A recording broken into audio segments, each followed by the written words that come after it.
بسم الله الرحمن الرحيم. الحمد لله رب العالمين، والصلاة والسلام على رسول الله وعلى آله وأصحابه أجمعين، وبعد. ولا ليال السلام عليكم ورحمة الله وبركاته. مكتبة إسلامية إيمانته waxaa farxad weyn u ah inay idiin soo gudbiso duruus ku saabsan taariikh nololeedkii nebiga salawaatu ullaahi wasalaamuhu calayhi. waxaana soo jeedin doona fadiilatu sheekh mustafa xaaji ismaaciil. alhamdulillahi rabbil aalamiin, wassalaatu wassalaamu calaa rasuulillah. allahumma waffiqna lima tuhibbu wa tardaa, wa ba'd. assalaamu allahi calaykum waraxmatullahi wabarakaatu. ikhwati fil caqiida, ogaa sharaxno tilmaamno sirada nabiga calayhi salaatu wasalaam, kaasoo runtii ahaa un darisay walaaladu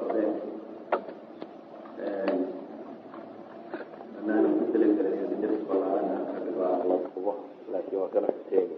mahashiisii ma tegi waa doonaa inaan waxoogaa taariikhdii nabiga calayhi salaatu wasalaam masiiradiisa inaan wax ka nidhaano. waxaanan isku dayi doonaa inaan qaab aan ilqeynaya aanan kitaabka farta marinaynin, inkastoo dadka inta badan codsanayeen kitaabkan raxiiqulmakhtuum la yidhaahdo. aniga saw igala macaan yahayba akram dayaal cumar ee asiira nabawiya saxiixakiisa la yidhaahdo. laakiin waxaan isku dayi doonaa un bal cumuuman labada kitaab baynagu adeegsanaynaa wixii oo kooban inaynu soo bandhigi doono, waayo siirada nebigu calayhi salaatu wasalaam waxa ay tilmaamaysaa waa diintii oo la dhaqan geliyey. marka waa dadkii diinta dhaqan geliyey nebiga calayhi salaatu wasalaam iyo saxaabadiisii, oo ah sifadii ugu saxsanayd ee loogu dhaqmo islaamka. innaga waxaynu haynaa hadda isagoo qur-aan iyo sunno ah oo qoraal ah, laakiin marka kane waxa weyaan isagoo camaliya oo dad ay masalayaan qur-aanka iyo sunnadii, yani dad ama bashar dhaqankiiba waxay masalayaan qur-aanka iyo sunnadu siday u ekaayeen. saa daraaddeed way fahamkeedu wuu ka dhowyahay qofku inuu markiiba suuro fiican ka fahmi karo diintu siday ku faaftay ama wixii ay siday ama risaalada iyo macnaheediiba. waxaan isku dayi doonaa markaasi balsay labada sheekh usoo naqlayaan inta badan inaanu soo guuriyo. haddii ay jiraan mawaadiic ama meelo loo baahan yahay in gaar loosii tiltilmaamo, insha allahu haddaynu awoodno oo isku dayi doonaa.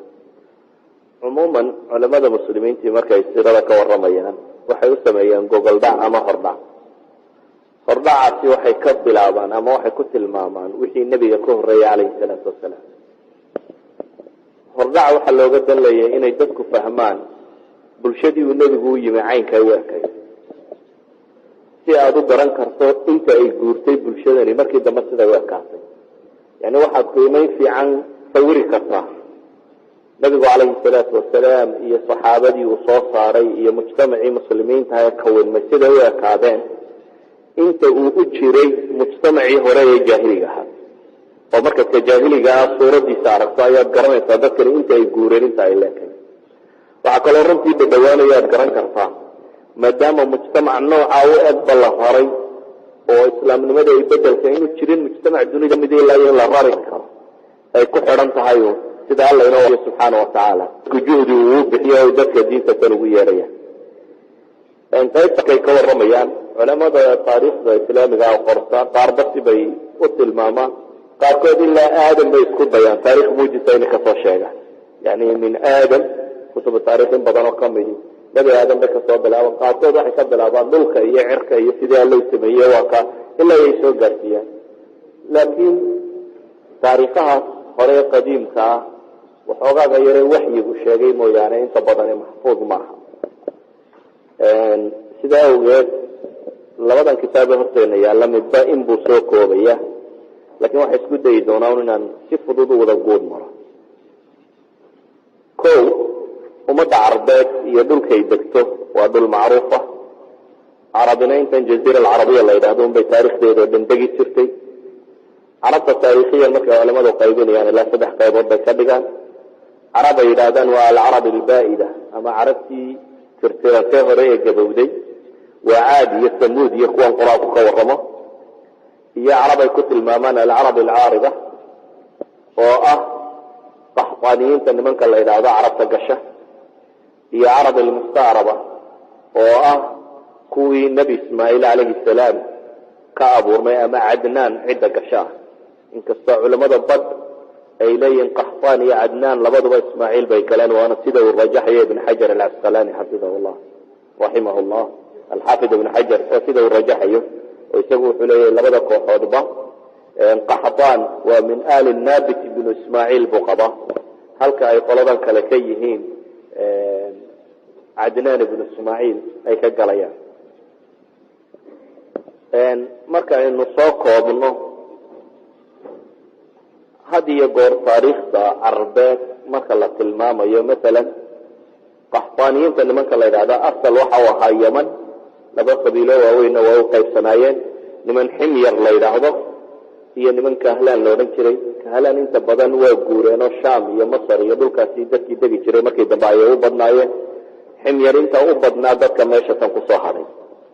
carabta kale ee mustacrabka ee cadnaaniyiinta loo nisbaynayo waa carabta markaasi nebi ismaaciil si daba uga abtirsata nebi ismaaciilna waa ina nebi ibraahim calayhim assalaam nabiyullaahi ibraahimna saynu taariikhda ku wada hayno dhulka ciraaq buu ka soo baxay ama dhulka ciraaq buu u dhashay dabeetana falastiin buu u hijrooday kadibna wuxuu yimi maka halkan markii dambe laga sameeyey waxaanu keenay saynu wada naqaano xadiiskii bukhaari ku yaallay ibnu cabaas uu warinayo mawquufka ibnu cabaas ku ahaa siduu sheegayey haweenaydiisii haajiro la odhan jiray iyo ilmihii ay dhashay oo nabiyullaahi ismaaciil calayhi salaam labadoodaasi ayuu maka keenay dabeetana maka ayuu kaga tegey isagoo aan waxba uga tegin uga tegay oo qura sibraar biyaa iyo mid timira ama laba weeloo midna biyo ku jiraan midna timiri ku jirto oo u sheegayna inuu ilaahay subxaanahu watacaala amray inuu halkaas ka tago sida aynu taariikhda ku haynana la tilmaamay ibraahim inta la hubo 4 jeer oo dambe ayuu meeshaasi kusoo noqday yani markaa hore ismaaciil keenay mar labaad ayuu yimi oo markan ay nusuusta qur-aanka ka warramaysa uu rabay inuu qalo ama inuu gowraco wiilkii ismaaciil falama aslama wasallahu liljabiin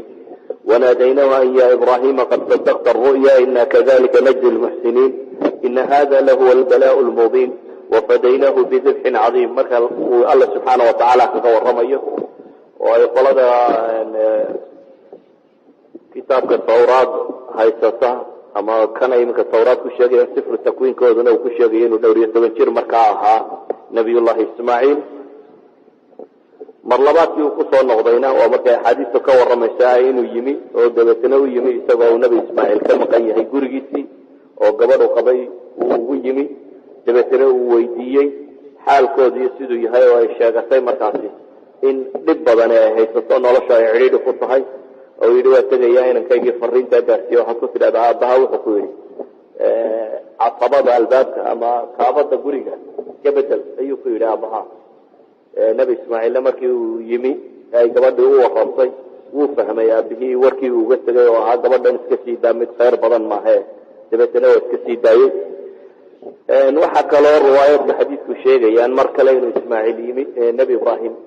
mar saddexaad inuu kusoo noqday dhulkaasi marka saddexaadna wuxuu yimi isagoo ismaaciil gabadh kale uu guursado tii hore u furay gabadhii kale markuu la hadlayna ee uu xaalkooda weydiiyeyna waxay ku tiri waa fiican nahay iyana fariin buu u faray oo wuxuu ku yidhi waxaad ku tidhahdaa inankaygi waa tegayahay isagoo maqan markana buu yidhi oo safar uu jiro wuxuu yidhi fariin labaad yani gabadhan hayso waraa buu uga tegey mar afraad bay taariikhdu sheegaysaa taariikhda sugan ee la hayo axaadiistiya qur-aanka oo markuu kacbada dhisayey uu ismaaciilla nin weyn ahaa isaga iyo ismaaciil markay kacbada dhisayeen 4 jeer bay yidhahdaa buu nebi ibraahim kusoo noqnoqday meesha iyo markaa hore uu kaga tegey taariikhda carabeed cumuuman markaynu tilmaamno nebigu calayhi salaatu wasalaam dee wuxuu ka tirsan yahay siduu axaadiista saxiixa ayba ku sugnaatay ilaahay wuxuu doortay buu yidhi nebi ibraahimna wuxuu doortay wiilkiisi ismaaciil ahaa ismaaciilla kanaana laga doortay kanaanana quraysh baa laga sii doortay qurayshna reer banu haashim baa laga doortay reer banu haashimna anaa layga doortay buu nabigu lahaa calayhi salaatu wasalaam markaynu taariikhda carbeed cumuuman eegno waxay iska koobnaayeen qabaa'il bay ahaayeen. 3 meelood baa iyada boqortooyo ka jiri jirtay, boqornimo loo caleema saaro. 3 meelood ayay iyaga ka jiri jireen. waa boqortooyadii Yemen ka jiri jirtay ee gabowday, boqortooyada Yemen oo waqtiyo kala nooc soo martay. taariikhaha laga sheegaana runtii taariikha saawsi sugan maaha, laakiin ilaa 4 boqortooyo oo kala dambeeyay baa la sheegaa oo midba muddo intaasoo qarniya intay socotay inay tirtirantay. kuwa ugu dambeeyuun Yemen waa Himyar qabiilka la odhan jiray oo ka mid ah qaxwaaniyiintaasi say lahaan jireen boqortooyadoodii macruufka ahayd ee ay lahaan jireen. boqortooyinkaa wuu sii dambeeyey oo ilmaa taariikha kusii tilmaaman inay ahaayeen kuwii markaasi ugu dambeeyey ee ka jiri jiray waddanka Yemen, oo la soo gaarsiiyey inay yihiin kuwii ay ka dhasheen markaa dunawaas nin la odhan jiro yahuudiya mar ka mida intuu qabsaday in Najraan oo Kristan ahaan jirtay lagu laayay. waayo culamada qaarkood u nisbeeyaan inay tahay sababtii ay kusoo degtay qutila asxaabi lukduud annaari daati lwaquud. ala kulli xaal markaan soo duuduubno Yemen boqortooya ka jiri jirtay. xiira meesha la yidhahdo Ciraaq ka midana boqortooya ka jiri jirtay. shaamna boqortooya ayaa ka jiri jirtay. xijaaz iyadu marnaba boqortooyo caynkaasi kama jiri jirin, imaarooyin baa ka jiray baa la iska yidhaahdaa, laakiin boqortooyo rasmiya kama jirin. markaynu soo qabanno magaalada Maka oo ahayd magaalada aynu odhan karno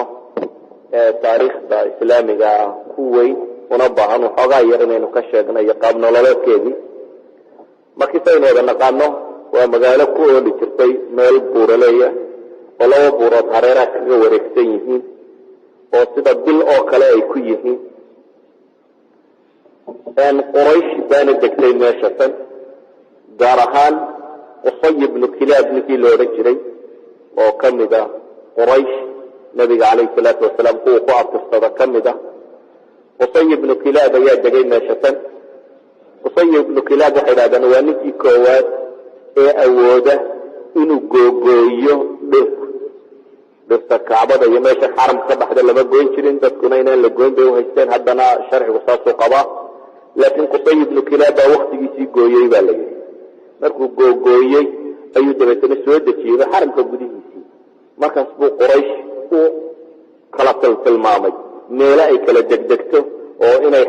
in kala xaggan dejiyey in badan uu dejiyey. Quraysh maalqabeenkeed iyo dadkeedii hantiilayda ahaa inta badan Butxaa Maka ayay degi jireen. Butxaa Maka waa inta godol baa la yidhaahdaa ee Kacbaduna ay agteeda ku taallo. marka aynu eegno Maka iyo maamuladeedu say si kala dambeeyeen, akhiiran waxaa qabsaday nimankaasi Quraysh la yidhaahdo oo waday ka yahay ninkaasi la yidhaahdo Qusay ibn Kilaab. hareeraheedana waxaa deganaa qabaa'il kale oo ay ka mid yihiin Kanaana oo ay ka tirsantay Qurayshi. waa laf ka mid ah qabiilkaasi Kanaana la yidhaahdo. Qurayshi markaasi waxay noqotay dad isdayey in ay tijaaro adeegsadaan. baac mushtar ayuu ahaa awoodooda ugu weyni. magaalada Maka la yidhahdana si fiican ayay u degeen. qabaa'ilkii hareeraha ka deganaana waxay la galeen heshiisyo nabadgelyeed.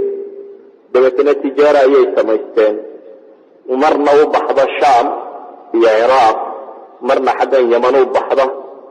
waxay u fakereen tijaaradoodaasi say u suurto gooli lahayd. dabeetana waxay u sameeyeen wax iilaaf la yidhaahdo oo ah wadooyinka ay tijaaradooda sii marto inay la yeeshaan qabaa'ilka dega heshiisyo nabadgelyo la galaan, isla markaasi inay wax cashuur oo kale oo ay iilaaf ku bixiyeen inay ka siiyaan, isla markaasina inay adeegsadaan xataa nimanka madaxda ah ee qabaa'ilkaasi u madaxda ah tijaaradooda inay saham ka siiyaan, sheekh inay kala qayb geli karaan inay siiyaan si tijaaradooda u socoto. camalkaasi masalan heshiisyada la gelayay ee ku saabsanaa tijaarada Quraysh ay xooga ku noqotay. ninka isna sameeyey waa Haashim ibn Cabdi Munaaf oo isna ka mid ah awowiyadii nabiga calayhi salaatu wasalaam. yani Qusay waa awowiyadii hore ee nabiga calayhi salaatu wasalaam oo ninka Quraysh Maka dejiyey. tijaaradooda ninka isugu xidhayna waa Haashim ibn Cabdi Munaaf oo isna ka mid ah nabiga calayhi salaatu wasalaam awowiyadii. tijaarada yani iqtisaadka marka markaynu soo duuduubno wuxuu u salaysnaa kow qaybi tijaaray ahayd sanaacada ama farsamada waxaa la yidhahdaa aad bay ugu yaray waxoogaa hubkay samaysan jireen iyo daryaha iyo waxoogaa sariiraha iyo guryaha waxa caynkaasi ka mida in xoola raacataana way lahaan jireen iyo in ugaarsada laakiin asaaska dhaqaalada maka lagu deganaa waxay ahayd magaalo tijaaray magaalo baac mushtar bay ahaan jirtay maadaama ay magaalo baac mushtar ahaan jirtay baac mushtarkana asal uu yahay nabadgelyo quraysh waxay ahaan jirtay meel degan meeshay degantahay maka ahi dad badanna waxay kula jirtay mucaahadaad ama heshiisyo waxaanay ahayd un tijaarada waxa ugu badan ee ka shaqayso heshiisyada ay qabaa'ilka kale la gashayna waxay u fudaydisay in tijaaradooda ay tijaara duwaliya noqon karto oo ay duwalka kale iyo dhulka kale la baayac mushtarayn karaan weliba dagaaladii ka dhaxeeyey persia iyo romaniska ama labadii dowladood ee waaweyn ee markaa jiray ina waxay carqalad geliyeen dariiqii iyaga u dhaxeeya tijaariga ahaa ee isku xidhayay yurub ama waqooyigaas oo dhan iyo asia dariiqa isku xidhaa inta badan sham iyo ciraaq iyo dhulkan baa la mari jiray dagaaladii labadaa dowladood u dhaxeeyey baa xidhay taasi waxay sababtay baa lasii yidhaahdaa in can ariiqi marka uu aada u xoog bato tijaaradu inay marto oo masalan indiya iyo dhulka alaabta laga keeni jiray waxay iman jirtay baa la dhahaa badday soo mari jirto yaman bay iman jirtay dabeetana yaman bay maka ka tegi jirtay makay ka qaban jirtay markaasi sham iyo xagga romanisku ka taliya saasi daraaddeed waxay noqdeen dad isku xidha mujtamacaad badan oo tijaari ah ayay maka ahayd reer makana maadaama ay tijaaradaasi in badan ka shaqaynayeen waxay noqdeen dad maalqabeen badani uu ku jiro oo reer maka rag baa de kibirku gaadhsiiyey weelkoodu dahab wax ku cabi jiray weelashay wax ku cabaan dahab ay ahayn cabdillahi ibnu jadaan in la odhan jiray koobku wax ku cabaa dahab buu ahaan jiray marka qurayshi waxay yeelatay tabaqaad kala sarreeya tabaqo tijaarada ra'sulmaalka weyn haysata oo heshiisyana kula jirta dowladaha ama qabaa'ilka iyo wadooyinka dadka dega oo weliba tijaaradooda qaab sharikaad oo kale ay u dhisan tahay oo ah faasilo aad u badan la israaciyo oo dadkoo dhanna sheeris la siiyo laga qaybgeliyo inay tijaaradaasi ka wada qaybgeli karayaan oo dadka danyarta aan wax badan haysan ribo wax ku siisa nidaamka ribowiga ee bangiyadu isticmaala iyo dabaqaad aan waxba haysan oo aada u fuqaro ah oo aada u waxtar aan waxba haysanin labada kooxoodba way deganaayeen dekada ay isticmaali jireen inta badan meel shacbiya la yidhaahda ay ahaan jireen oo ay dekedan jideen imkaa taqaaniina macruufka ahay waxay bilaabantay baa la yidhaha khilaafadii cuthmaan radia allahu canhu ayay bilaabantay markaasi maki waxaan leenahay cumuuman waxay ahayd magaalo baayac mushtar oo xaggan xabashida iyo afrikana waxaa ka iman jiray bukuurta iyo dhirtan la shito iyo baalgorayeedka iyo maxaa la yidhaha foolmaroodiga iyo hargaha iyo ninka madoowa la adoonsado xagga shaamna waxaa ka iman jiray baa la yidhaahdaa inta badan waxa la cuno daqiiqda iyo sareenka iyo saliidaha iyo khamriga iyo cinabka iyo waxaasina xagga shaam bay uga iman jireen xaggan indiya ama indiya dankeedana iyaga waxa uga iman jiray inta badan looxa iyo filfisha iyo bahaaraadka yani waxyaabahan yaree raashinka lagu darsada tirada badan leh dharka iyo xariirta iyo waxaan la tolo weelasha waxaasina inta badan waxay ka iman jireen dhanka kan indiya tijaaradaas bay udhexeeyey siyaasadda quraysheedna cumuuman waxay ahayd siyaasad ku salaysan deganaanshiyo iyo in loo dhimriyo iyo heshiisyo in la galo oo may ahayn dad dagaal badan waayo taariikhda quraysh waxay yidhaahdaan qabla intaanu nebigu iman calayhi salaatu wasalaam ee aanay dagaalka u xidhxidhan horteed taarikh ahaan waxaa loo hayaaba 4 dagaal waxay galeen 4 dagaalna waa xuruub iltijaara kasta la odhan jiray 4 dagaalna inta badan waxaa la yidhaha munaawashaad yaryar baaba iska ahay yani dagaalo xataa aada u waaweyn may ahayn ee dagaallo waxoogaa loolama yaryar oo aan saa usii badnayn buu ahaa saa daraaddeed waxaa la yidhahdaa qurayshi intan ka horreysay islaamka may ku badnayn dagaalka siyaasadeeduna waxay ku salaysnayd in dadka heshiis iyo tijaarada in shirka laga siiyo iyo lacag iyo qaabkan fudaydka ah ayay ku salaysnayd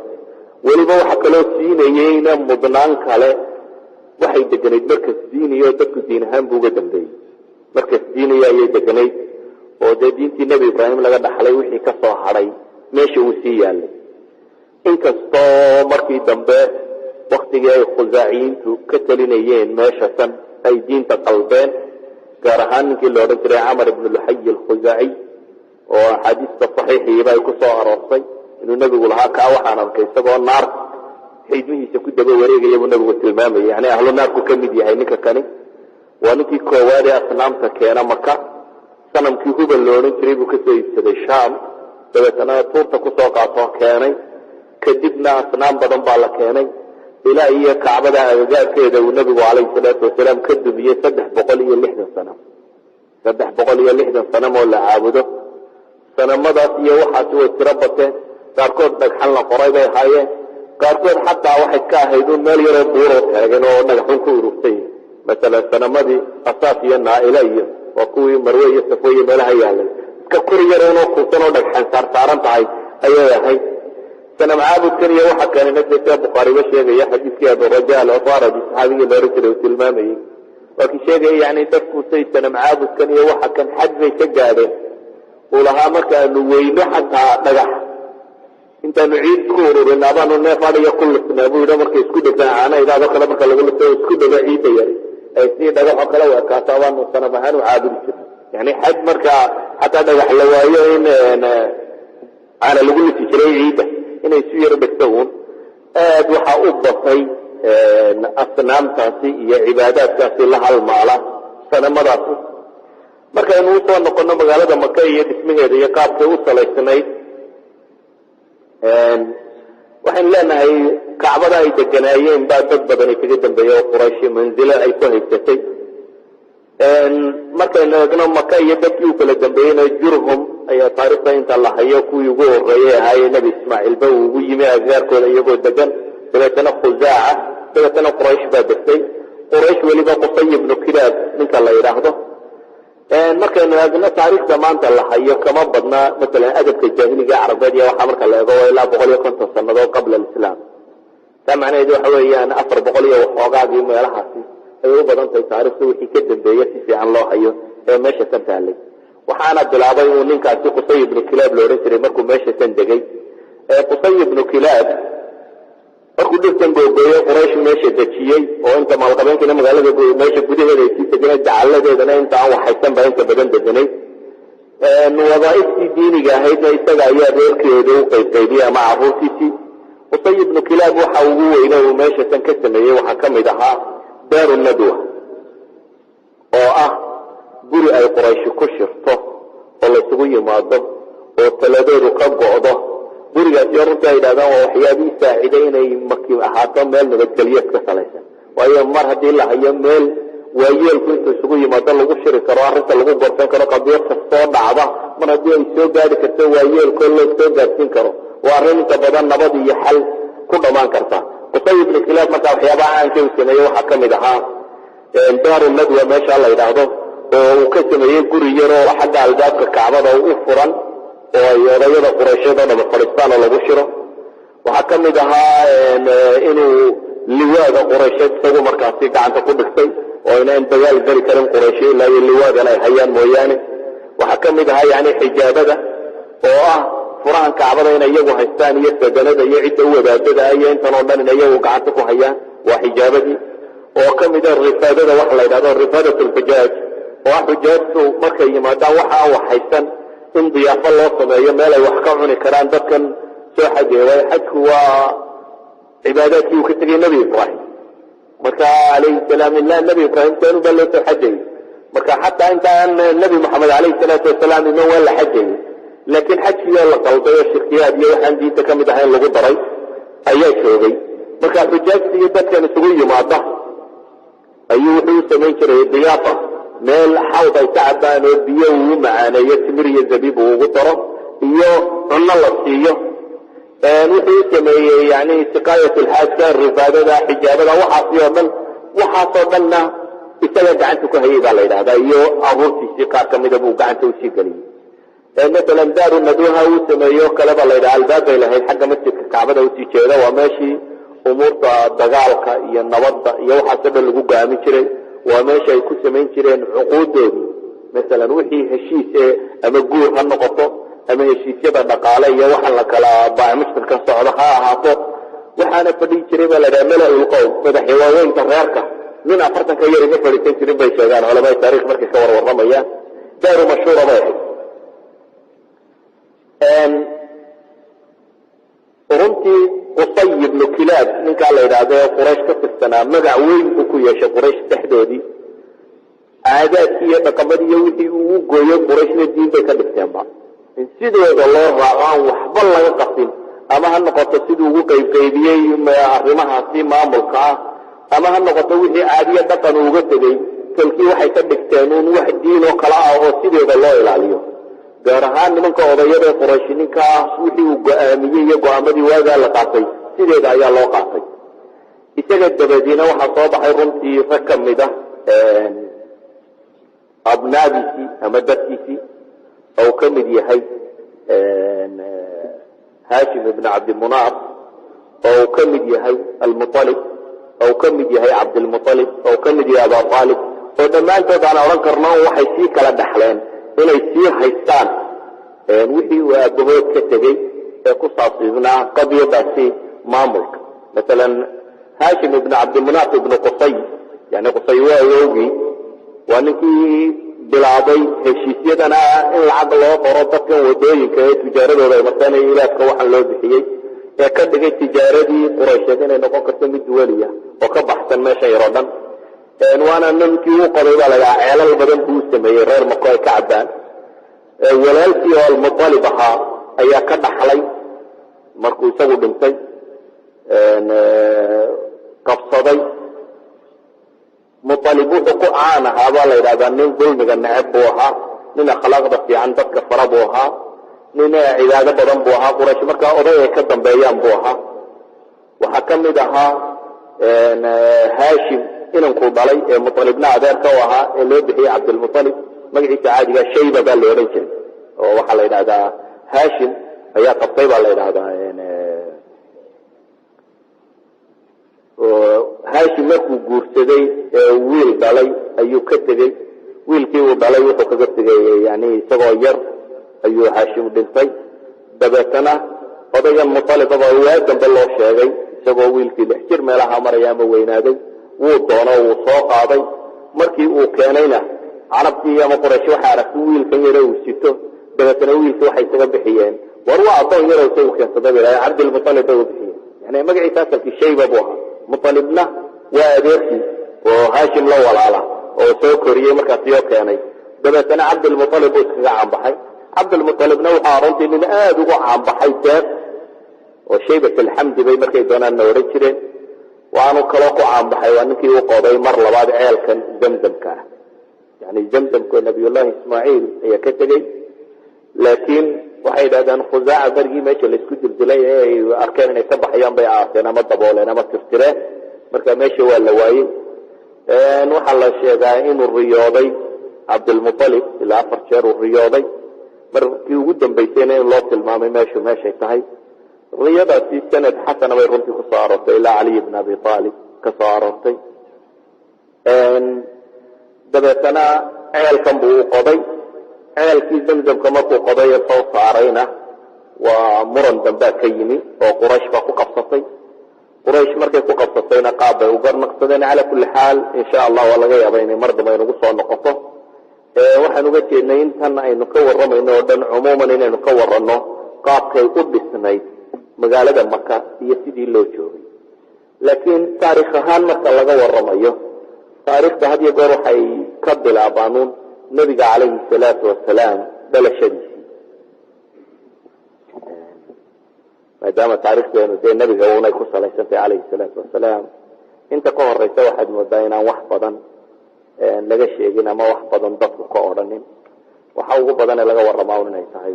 nabiga calayhi salaatu wasalaam iyo dhalashadiisii mararka ugu badan waxa kale laga warramaa waa zamzamka iyo sidii uu qodmay iyo in la tilmaamo ma'aasirtan reerkii uu nabigu ka dhashay inay reer meesha magaca ku ahaayeen hadduu yahay odaygii qusay ee magaalada deegaankeeda iyo waxa kan calayhi salaatu wasalaam marka laga warramayo nasabkiisa nasabkiisu saddex qaybood buu u qaybsamaa. qayb culamaa'i taariikh ama culamaa'i siira dhammaanteed way isku waafaqsan yihin, qaybna aad bay isugu khilaafsan yihin, qaybna iyada waxaa laga sheegaaba waa iska war kutirkuteena. saddexda qaybood aynu tilmaamayna waxa weeyaan qaybta ilaa cadnaan inta la gaadhayo, cadnaan inta la gaadhayo oo 21 awow ka tirsan, 21 ka tirsan. culamada taariikhda soo warisa dhammaantood way isku wada waafaqsan yihin. yani nabiga in la odhan jiray moxamed ibnu cabdillaahi ibnu cabdilmuطalib ibnu haashim ibnu cabdimunaaf ibnu qusay ibnu kilaab ibnu mura ibnu kacb ibnu laayi ibnu ghalib ibnu fihr. fihr waa ninka quraysh la yidhaahdo. fihr markaasi 10 buu ka soo tirsadaa. xagga dambe cadnaan iyo fihrna 10 kale sii kala tirsadaa.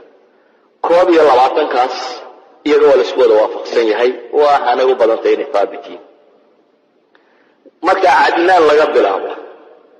ilaa iyo nabi ismaaciil la geynayo aad baa khilaaf badan u jira. yani taariikh kala badan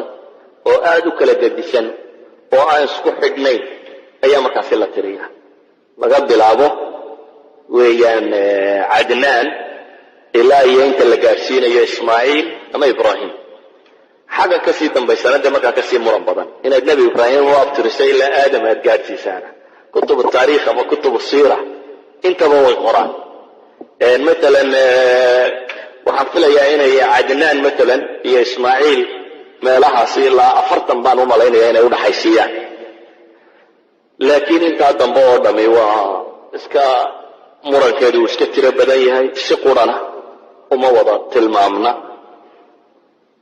markaynu hore uga soconno inta tan waxaynu u gudbi karnaa waxyaabaha ugu caansan. waxaa ka mid ah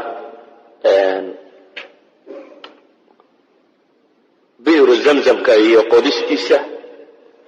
oo aynu nidhi waxa ugu asaxsan riwaayadda ibnu isxaaq laga warinayo ee caliy ibn abi aalib gaadhaysa ee sanadkeeduna xasan yahay, ee sheegaysa inuu ku riyooday cabdilmuطalib oo marafaadkii in loo tilmaamay. ama aafaarta sheegaysa wixii uu ka soo saaray kullaha waa riwaayo daciifa bay yidhahdaan. yani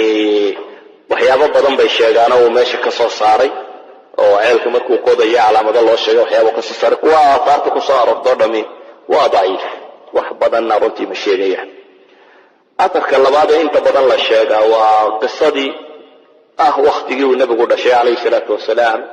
ee caamulfiilka ah. qisatu lfiil iyada waxaynu naqaanaa qur-aanka sugay. alam tara kayfa facala rabuka biasxaabi lfiil, qur-aanka ayaa sugay. culamada taariikhda qortaana waxay ku tilmaamaan inay ahayd 570 ama 571kii miilaadiyada. tan imka 2001 maraysa, marka 570 qaarkoodna waxay ku tilmaamaan 571kii meelahaas inay. qisadaas duuduubkeedoo dhan markaynu isu soo geynana waxa ay sheegaysaa yani bacdi saxaaba ayaa laga warwariyaa, laakiin saxaabada laga wariyey waa saxaabo yaryar oo iyaga iyo qisada tan ilaa 50 sannadood meelahaasi ay u dhaxaysay. laakiin waxaad garan kartaa un aafaar ka hadhay oo qisadan la wada yaqaan inay jirto. maalan caaisha radiyallahu canha waxay sheegaysaa inay soo gaadhay, yani waa sanad saxiix, sanad xasan oo ku soo aroortay. caaisha oo kale maalan waxay sheegaysaa inay soo gaadhay oo ay aragtay iyadu maroodigii abraha ninkii waday iyo kii saayska u ahaayee maydhmaydhi jirayba, labadaasoo indhoolayaalo magaalada dawarsaday inay soo gaadhay. yani maroodiyada nimankii waday niman ka mida weeyaan oo indhoolayaal ah oo dawarsada inay soo gaadhay. maalan saxaabi yaroo la odhan jiray qabat ibnu shaym baa filaya, isna wuxuu sheegayaa inuu soo gaadhay inay hooyadii tustay, isagoo yar oo caruura, hooyadii inay tustay saaladii uu dhigeen maroodiyadii nimankaasi wateen oo midabkeedu xataa isbedelay. laakiin isaguna waa caamulfiilka waxoogaabu ka horreeyey, yani wiil yaroo waxoogaa jira sanawaada ayuu ahaa. isna waa tirmidi baa warinaya. calaa kulli xaal qaraa'in badan baa tilmaamaysa. ama qisadu siday u dhacday, khulaasat lqawl waxaa la sheegaya nin abraha la odhan jiray oo xabashi ahaa markay dhul badan sameeyeen oo isku dayeen carabtan kusii socota kacbadan u xajisay in laga duwo ay u taag waayeen ayuu meel sameeyey meeshii waxay soo wariyaan riwaayadkaas inkastoo aanay xooganayn in nin carbeed kiniisadii intuu sameeyey kiniisadii waxun kaga sameeyey calaa kulli xaal wax kastaba ha ahaatee ninkan abraha la yidhaahdaa wuxuu ku talagalay inuu duulo oo uu soo dumiyo abraha markaa waa nin xabashiyeed oo yaman xukuma xabashidu 2 jeer ayay yaman kolba gumaysatay marka waa mar ka mid ah kooxda tan abraha uu joogay waa markii dambe ayaan rajaynaya abraha wixii kasii dambeeyey waxaa qabsaday yaman persia marka nabigu calayhi salaatu wasalaam markuu soo baxay ee nebinimada lagu soo dejiyey bershiyan baa haystay yaman eeraan baa haysatay waqtiga ay xabashidu haysatay meesha tan ayuu ciidan diray ciidankaasoo ugu talagalay inuu kacbada soo dumiyo laakiin ciidankaasi markii uu soo gaadhay maka duleedkeeda oo bilxas meesha la yidhaha markuu soo gaadhay baa la yidhahdaa bay fadhiisteen maroodiyadii marka xagga kacbada loo dareeriyana way fadhiistaan haddii jiha kale loo sii daayana wuu iska dareeraan meeshii iyagoo joogana ilaahay baa kusoo itixaamay tayran abaabiil tarmiihim bixijaaratin min sijiil shimbirahaasi duulaya ee dhagxanta la dhacaya ayaa yimi shimbirahaasi dhagxantii bay dadkii la dhaceen dadkii badh meeshii bay ku dhinteen qaar waa xanuunsadeen abrahaha kan waxaa la yidhahdaa sancu isagu ku dhintay bay yidhahdaan isagoo googo-a iyaguu yimo xanuun kalaa ku dhacayo dabeetana meeshaasu ku dhintay qisadaasi marka lasoo dudubo waxa ay sheegaysaa in la jebiyey un abraha iyo kooxdiisii sida qur'aanka naskiisa ku cad nabigu calayhi salaatu wasalaam waxaa lagu tilmaamaa inuu dhashay sanadkaas caamul fiil waxaa qisooyinka meesha la tilmaamo ka mid ah nabiga calayhi salaatu wasalaam aabihii ee cabdilaahiya cabdilmuطalib bay waxay sheegaan inuu nadaray nadarkaana ibnu cabbaas baa soo arooriyey sanad saxiixa ku soo saaray inuu nadaray cabdilmuطalib waqtiga uu nadaray riwaayad iska daciifa ku soo arooray laakiin marka la isku daro cala kulli xaal mursal saxiix sanadkiisu xasan yahayna waa ku soo arooray waxa iyaduna duuduubkeeda sheegaysaa uun cabdilmuطalib markuu zamzamka helay qurayshtii kala ku qabsatay qurayshtii ku qabsatay waxaa lagu heshiiyey in la kala garbaxo riwaayaadkaasi qaar ka midi waxay sheegayaan inay qabteen shaam iyo yaman xaggaa in la isla qabtay kaahina joogtay habar falalawadii inay soo kala saarto dabeetana dhexda markii la soo socday in biyihii madheen riwaayaadka qaarkood waxay leeyihin biyihii oo dhan baa madhay qaarna waxay leeyihin isagumaa biyihii ka madhan iyo intii la socday ee intii haysatay biyihii kamay madhan markii biyo la waayey kadibna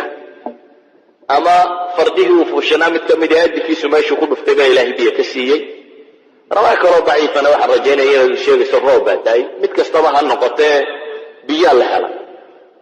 dabeetana dadkii haraadka u baktii gaadhay mar labaad unbaa ilaahay cabdilmuطalib biyo ku siiyey dabeetana waxay dhahay war ninkan mar dambe alla biyo inagu siiyey kuwii hore waxba yana ku qabsanine ha loo daayo zamzamkii saasaa loogu daayay baa layidhi waxay yidhaahdaan carruur badan markaa muu lahayn bay leeyihin lagu haystay zamzamkee wuxuu nadaray hadduu xoogaysto ilaahay 10 wiil siiyo uu rag iska dhicin karo inuu 10kaa mid ka mida ilaahay u sadaqadeeyaba 10kaa mid ka mid ah inuu ilaahay u sadaqadeeyo waxaa la yidhahdaa 10kii wiil baa ilaahay siiyey dabeetana nadarkii wuu qori tuuray baa la yidhaahdaa qorituurkii wuxuu ku dhacay cabdilaahi dabeetana cabdilaahi inuu gowraco way ku adkaatay dadka badh waxay qisaska qaarkood sheegaan in falalawadu u geeyey oo iyadu ay tidhi isagayo 10 halaad bay diyadu ahaan jirtay isagiyo 10 halaad u qorituur oo cabdilaahi ku dhacday tidhi 10 kaloo ay cabdilaahi ku dhacdo 10 kaloo boqol isaa ku harsay laakiin riwaayada fiicani iyadu waxay sheegaysaa inuu 100 iyo cabdilaahi loo qalin tuuray yani loo qori tuuray qurca loo sameeyey cabdilaahi iyo 100ka markii loo qori tuurayna 100kii halaad ayay qurcadii ku dhacday markaa nadarkii wuxuu ku dhacay 100ka halaad la gowraco cabdilaahina la sii daayo cabdilaahi markaa wuxuu u guuriyey inan aamina bintu wahab la odhan jiray tafaasiisha sida loogu guuriyey iyo arrimaha ku saabsan kumay soo aroorin iyaguna dariiqa saxiixa asxaabu taariikh yani riwaayadaadu tiro badan bay iska soo arooriyaan cumuuman waxaynu leenahay uun wiilkaasi gabadha wuu guursaday dabeetana wuxuu qabtay madiina riwaayada rajaynaya inay xasan tahay baa sheegaysa inuu u diray timir inuu uga soo iibiyo timir ka doono cabdilmuطalib uu uga diray madiina markii uu madiina yimina uu ku xanuunsaday cabdillaahi markuu xanuunsadayna uu geeriyooday wuxuu geeriyooday riwaayadka saxiixisay sheegayaan iyadoo uurka uu ku jiro nebigu calayhi salaatu wasalaam culamaa taariikh qaar baa qisas badan oo kale soo arooriya wakti inuu nebiguba dhashay intan saro inuu jiray waxaa laakiin inta badan waa iska wada daciif waxaasi insha allah waxa saxiixa inuu uurka isagoo ku jiro uu dhintay nebiga aabihii calayhi salaatu wasalaam culamaa taariikhna waxay wariyaanba islaantii markaa gabayo baroordiiq oo ay tirisay oo ay odaygeeda haddaa dhintay uu tirinaysay nebigu calayhi salaatu wasalaam wuxuu ku dhashay markaasi maka dhalashada nebiga calayhi salaatu wasalaam war badan oo ustuuro ah baa laga sheega warar badan oo aan waxba ka jirin laakiin waxaynu isku dayaynaa waxaas aan waxba ka jirin tirada badan loo dhan inaynu iska dhaafno nebigu calayhi salaatu wasalaam magaalada maka ayuu ku dhashay sanadkaasi la yidhaahdo caamulfiilka caamulfiilkaasi oo u ahaa baynu odhan karnaa irhaas yacni nebiga calayhi salaatu wasalaam alla uu sii muujiyey oo yacni basharkao dhamme qadiyaday sii fahmeen oo warkeedu dunidoo dhan uu gaadhay oo aada uu gaadhay qaabkii uu nebigu u dhashay waxa ku soo arooro oo dhamme inta badan waa wada daciif iyo mawduuc iyo kadaab wuxuu ku jira waxaan khayr badan lahayn allahuma ilaa xadiid xasana jira xasan ligayrihi weliba isaguna ah oo sheegaya in ay ku riyootay nebiga calayhi salaatu wasalaam hooyadii nuur ka soo baxay oo qusuuru shaam oo dhan ifiyey kaasi waa insha allah xasan ligayri ama wax allaaliya waxa kale ay ku soo arooriyaan ama ha noqoto qaabkii uurka nebiga ay uu siday oo wuu fududaayo kambuu ahaa iyo waxaan may dareemi jirin iyo waxaasoo dham waa iska uun waxaan sanad badan ama xoog badan loo haynin waxa la mida iyaguna kuwa sheegaya markuu soo dhacay nebigu calayhi salaatu qaar baa le wuu soo booday inuu gacmuunba dhulka ku taagay laakiin waxaasoo dham waxba insha allah waxba nebiga ku kordhin maayaan yani waxay dadku jecel yihiin in la buunbuuniyo laakiin buunbuunis risaalada u ah iyo wixii alla uu ku ammaanay siduu u dhashay wax badan waxba ku kordhin maayaan riwaaya daciifa sheegay isagoo gudan baabu dhashay iyada lafteedu waa daciif qaar baa sheegay malakul jibriil baa guday iyada lafteedu waa daciif qaar baa sheegay inuu cabdilmuطalib guday iyana waa daciif laakiin waa iska macquul in la yidhaahdo cabdilmuطalib maadaama uu isagu hayay oo aanu aabihii uu dhintay oo awowgii aho isagu soo korinayay inuu isagu gudo oo xanaaneeyo taasi waxa macquul oo sida caadiga ah waafaqsan ama waxa kale la sheegayo oo dhami waa wada daciif waxba kama jiraan waxa kaloo la mida waxyaabaha axaadiista daciifka tirada badan le ama mawduuca kadaabinta badani ku jiraan lagu soo arooriyo jin baa yeedhiyey oo wax sheegay ama sanamadii iyo macaabidii wathaniyiinta oo dhan baa daadatay ama boqortooyadii kisre iiwaankeedii baa soo dhacay ama buxayradii yareeye saawo la odhan jiray baa biyo laga waayey ama dajla yani wax badan bay sheegaan laakiin kullu haadihi wax ka soo qaad male saasi daraaddeed waxaasoo dhan waa iska dhaafaynaa waxaynu ku daynaynaa inuu nebigu dhashay calayhi salaatu wasalaam hooyo ilmo caadiya siday u umushayna in loo umulay inuu nebigu calayhi salaatu wasalaam taariikhdii uu dhashay waxa ay culammada taariikhda qora isku wada waafaqsan yihiin waktiga la yidhaahdo caamil fiil laakiin maalin muu ka dhashay waa qadiyad iska muran badan مثلا صاحب الرحيق المختوم وحسابه ليه mid waa la isku wada waafaqsan yahay xadiis saxiixa ku soo arooray inuu nabigu isniin dhashay iyada tamara kuma jiro inuu nabigu calayhi salaatu wasalaam maalin isniinaad dhashay iyada wax muran kuma jiraan axaadiis saxiixina waa ku soo aroortay waana saas bay ku sugan tahay sanadkaasi caamul fiil inuu dhashayna waa inta badan culimada taariikhda isku wada waafaqsan yihiin laakiin goormay ahayd waxa mashhuura oo aad u caan baxday oo dadku inta badan u haystaa inay tahay 12 ربيع الأول وصيده ugu mashhuursan laakiin wax ku asaxay ma jiraan ibn Ishaq ayaa soo arooriyay 12 ربيع الأول inay tahay ibn Ishaqna sanad sugan kuma soo aroorin dhalashada nabiga alayhi salatu wasalaam inay 12 keeda ahayd الواقدي وآد وقسي ضعيف سن يسوي حساء روريا إنا يهيد طبنكي ربيع الأول أبو معشر السندي نكلا إلى علماء الحديث أكتر يسجنا ضعيف كأه إنك استويد عدم بصير بو في المغازي كوها سدا واقدي وكله سنو حساء روريا لبدي ربيع الأول صاحب الرحيق المخطوم وحسابه قاطي محمود باشا الفلكي وذاك الله يرضى تحقيقي سيده وكشيغي او waxay baadeen isniintu meesha ay kaga dhacayso Rabiic al-Awwal ki sanadka ku beegnayd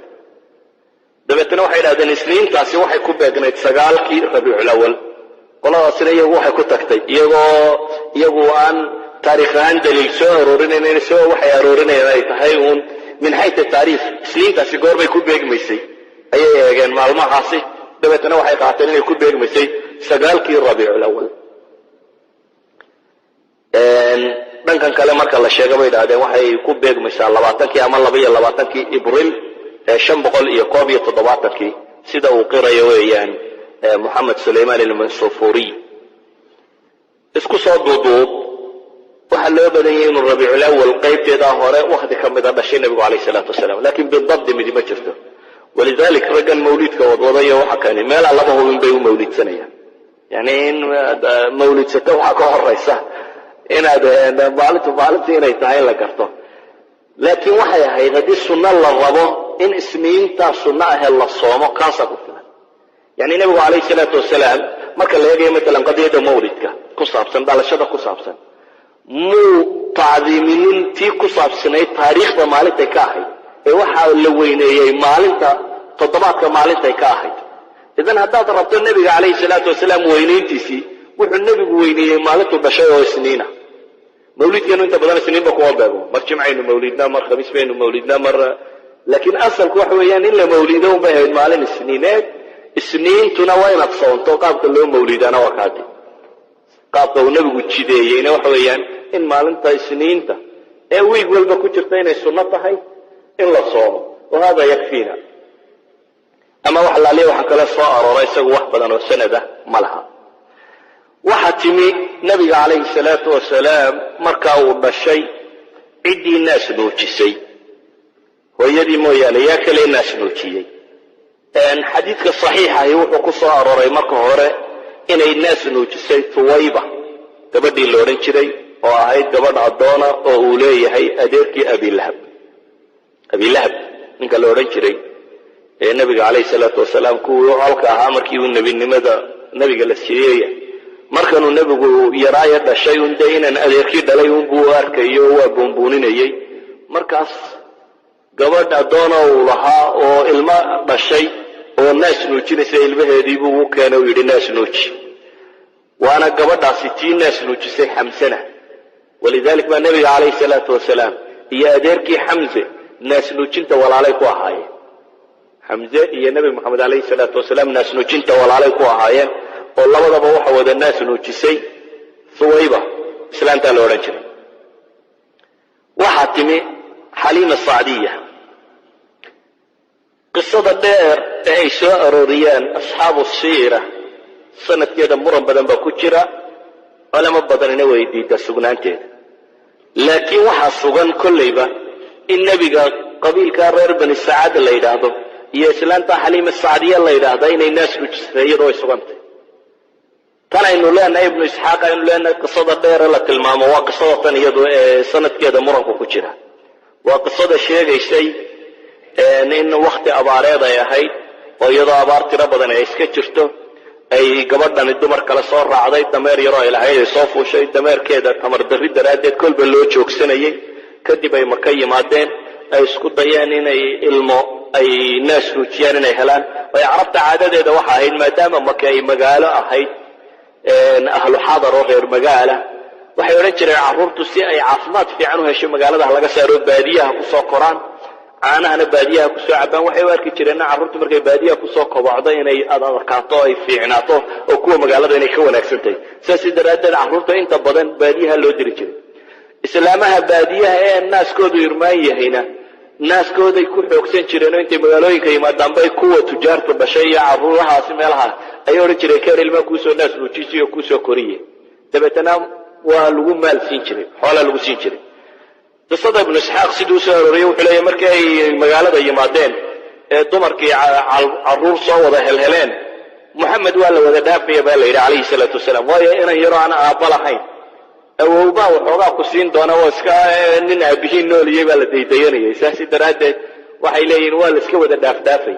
magaaladaan soo marmaray bay leedahay wax la dhaafdhaafo aan kan dhaafnaba markii aan wax kala soo waayey ee aan sidhi bay tidhi dee faramadnaan hala noqonine haatan wuxuu ku sii farlaabo markaasaan iska soo qaatay bay tidhi agoonkan yaree awowgii leeyahay la soo naasnujiye saasaan kusoo qaatay bay leedahay sidii baa ku soo baxday laakiin waxay sheeganaysaa markaa iyadu wax badan inay ka aragtay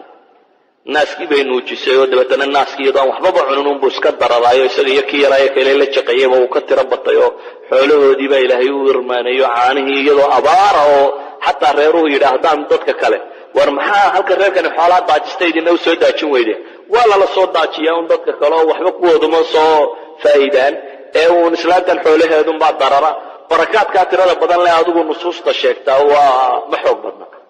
sanad ahaan ma xoog badna culamadana wax badan bay ka sheegaan laakiin in ay xaliimi naas nuujisay iyadu way sugantahay xaliima saadiya islaanta la yidhaha inay naas nuujisay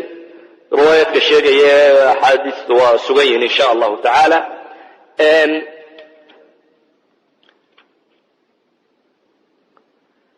intii ay islaantan uu la joogayna nabiga calayhi salaatu wasalaam waxaa dhacday mucjisadii laabtiisa dilaacinta nabiga calayhi salaatu wasalaam axaadiista saxiixa iyaduna waxay sugaysaa 2 jeer in jibriil uu qalay mar waa markii israa wal mi'raajka marna waa markan uu yaraa markan uu yar yahay ee uu qolada tan la joogay xaliima saadiya gurigeeda uu joogay waxa ay nusuustu sugaysaa in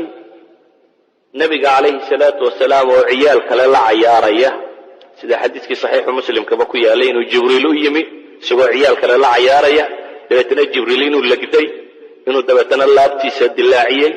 in qalbigiisa wadnihiisa la soo saaray wadnihiisa dabeetana calaqa xinjir yar inuu ka soo gooyey xinjirtaasi inuu yidhi waa xaddu shaytaani minka waa qaybta shaytaan uu nafta ku leeyahay yacni qof kastoo bini aadama malaguna waa la xidhiidhaa shayaatiintuna waa la xidhiidhaa lama khayrka lagala xidhiidha iyo mid sharka lagala xidhiidhaa jira kaa sharka lagala xidhiidhaa markaa nabiga isaga laga saaray calayhi salaatu wasalaam jibriil markaa wuu qalay wuxuu ka soo saaray wadnihiina calaqada yar xinjirtaa yar buu ka tuuray dabeetana wuxuu ku sheegay inay tahay xaddu shaytaani minka wuu maydhay tusti dahaba oo maa u zamzam ay ku jiraan ayuu ku maydhay dabeetana uma la'ama dib buu isugu geeyey meeshiisii buu ku celiyey seerjarigaasi ama qalliinkaasi waxaa sameeyey malakul jibriil axaadiis saxiixaana ku sugan inuu jibriil u sameeyey qalitaankaasi carruurtii yaryaraydna waa carartay markaasi oo islaantiiba u tageena waxay yidhaahdeen wiilkii yaraa la dil oo dee waxay arkeen halkaa isagoo lagu legdayey waa markii dambe islaantii soo carartayna waxay u timi nabiga calayhi salaatu wasalaam oo midabkiisii isyara bedelay ila waa nin qalliin lagu sameeyey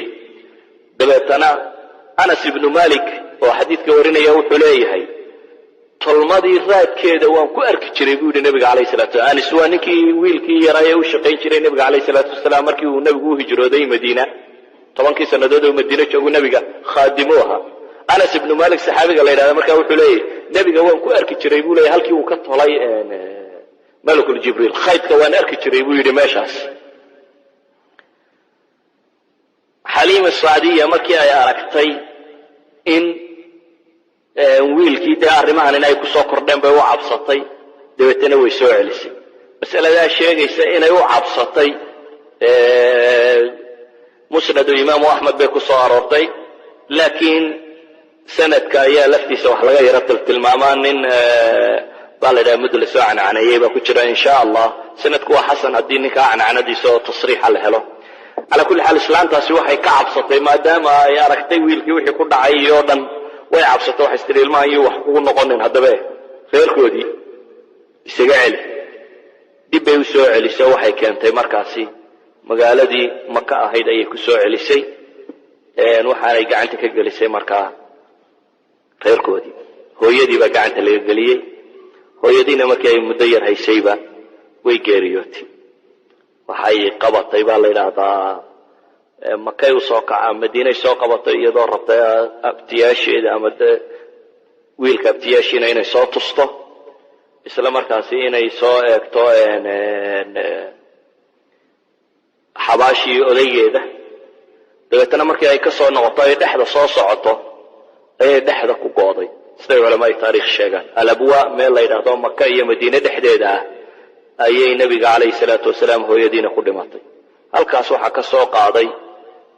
gabadhii khaadimada ahayd oo ay nabiga markii aabihii dhintay wuxuu uga tagay baba la yiraahdaa 5 neef oo geel filaya iyo in yaro adhiya iyo islaan madow oo ummu ayman la oran jiray oo nabiga calayhi salaatu wasalaam tiisoo xaadinada ahayd ee soo korisay marka ummu ayman يا عبد المطلب odayga hayaba iska hayay saas ba عبد المطلب ku hayay ilaa isaguna intii uu ka geeriyoonayay waxa la yiraahdaa 8 jir meelaha markuu ahaa iyadana sanad saxiix kuma soo arooreen oo culimada taariikh say sheegtaan 8 jir meelaha markuu ahaa buu geeriyooday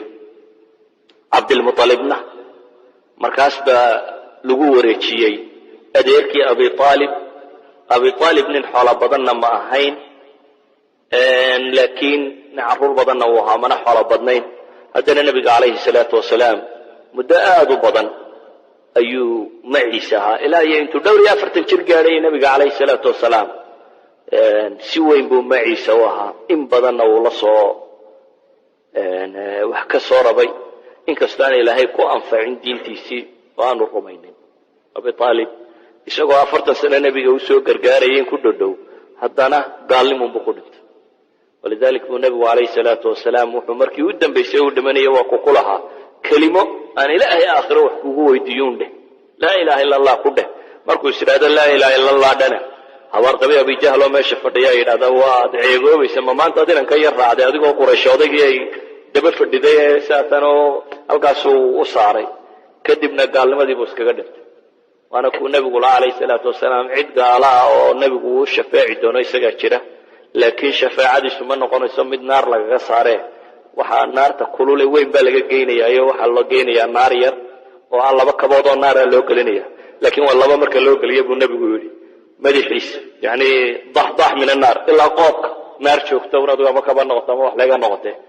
أيه اللي جينية لكن تعسام ما يحس كفخ فخلينا سحق صاره وعذابه عذاب كسوء أبي طالب كليه نوع عصيه إذا نكى كلمة قدنتها أباهي بشيخ هانشري iyo adeeradayba awliyaha waxba ku heli maysid dana dadku mid khayr qabaan noqonin walidaalika quraanku wuxuu kala inoo tilmaamayaa bade nabi wiilkiisu ahlu naarka kamidi nabi nuux soo quraanku inoo sheegay wiilkiisii u taag waayay oo la hawrka alay aniga soo raaco doon soo raaco la abuurta ka fulaya ay iska tag quraanku wuxuu kala inoo sheegaya nabiyo haweenkooda ahlu naar noqonayaan xaasaskoodu markay raaci waayeen oo waa ka imraatu nuux وامرأة لوط كانت تحت عبدين من عبادنا صالحين فخانتهما فلم يغني عنهما شيئا وحكى له عكس القرآن كوينه شيئا هوين إله الرميي الرقود قالها يقول الجنة قليا وامرأة فرعون إله آيات كاسك والرمية إذن أبي طالب بقى مدسوه هي أبي طالبنا قصص بدن بالغ الشيئين تو النبي عليه الصلاة والسلام لكن ما دام أننا هين الروايات صحيحة إن شاء الله وينا وسكي بودينا وحين طال الراعية وتجستي والنبي سقول دورية من شرة ولا ليال درسي يعني هالكاس أيوك أكيهي الله تبارك وتعالى وحن كبرينا إنو نقو أنفعه السلام عليكم ورحمة الله